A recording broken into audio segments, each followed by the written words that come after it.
Salut les parents pas parfaits, bienvenue dans un nouvel épisode de Parents sans filtre. Aujourd'hui on parle d'un tsunami émotionnel, d'une crise normative que l'on appelle le baby clash.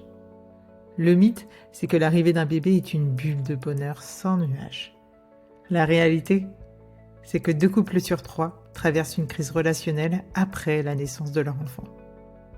Pour 20% d'entre eux, cela mène à une séparation.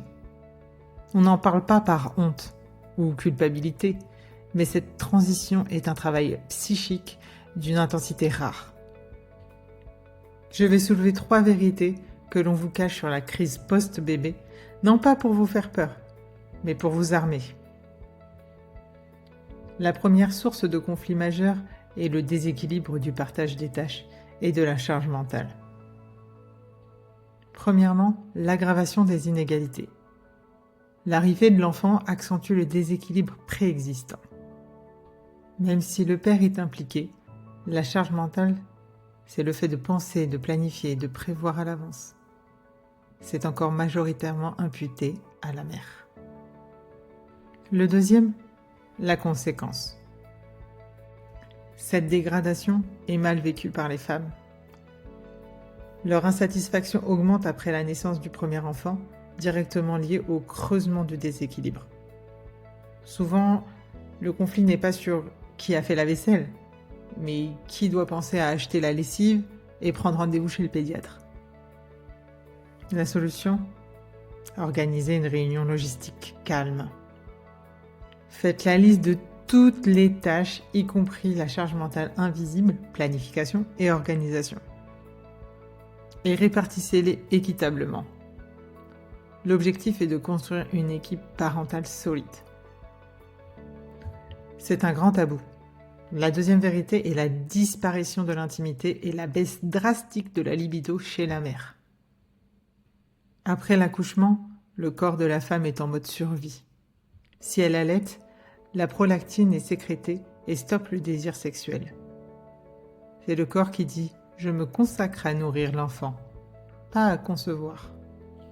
Le partenaire peut interpréter ce manque de désir comme un désamour ou une rivalité avec le bébé qui involontairement prend toute la place.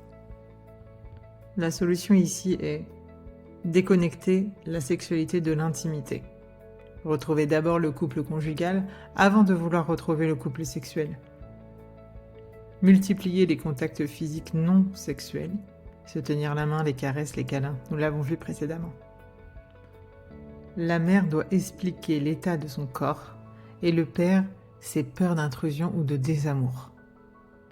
L'objectif est de se retrouver en tant qu'amis avant d'être amants. La troisième vérité, c'est l'intensité émotionnelle. La crise est exacerbée par la fatigue physique et mentale intense, créant un terrain fertile aux disputes.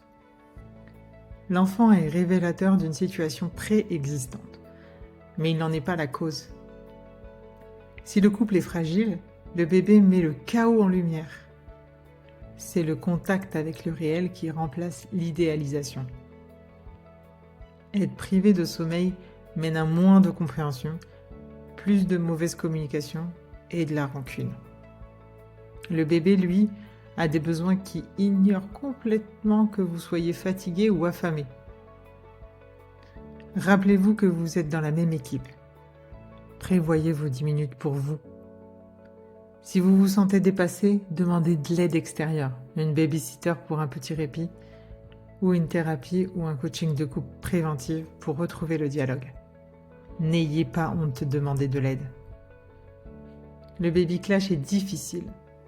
Mais il n'est pas une fatalité, c'est un test. L'arrivée d'un enfant force une transformation. Si vous le traversez ensemble, avec communication et indulgence, votre couple ressortira renforcé. Soyez bienveillants l'un envers l'autre. Le repos et les moments uniques sont votre priorité. Je sais à quel point cette période peut être épuisante et isolante. Si vous sentez au fond de vous que vous avez la volonté de retrouver cette connexion et de bâtir un avenir solide, sachez que je suis là, avec toute ma bienveillance, pour vous accompagner pas à pas.